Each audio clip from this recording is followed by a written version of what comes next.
Samantala, patuloy na isinusulong ni IBP spokesman attorney Trixie Angeles ang kahilingan nito na makuha mula sa DSWD ang kopya ng kaso ukol sa naganap na umanay panggagahasa sa Caloocan City.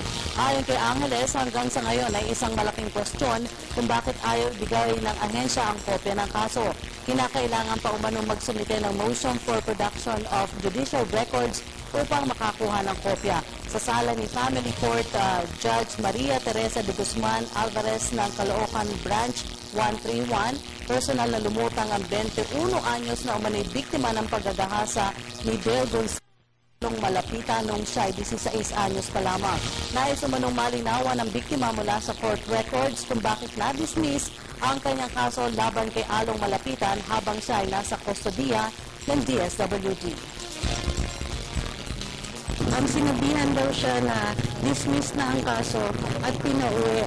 So, since hindi niya naiintindihan, syempre iisipin namin na may possibility na baka may irregularity dito. Hindi namin sinasabi na may irregularity in any of the public officials involved.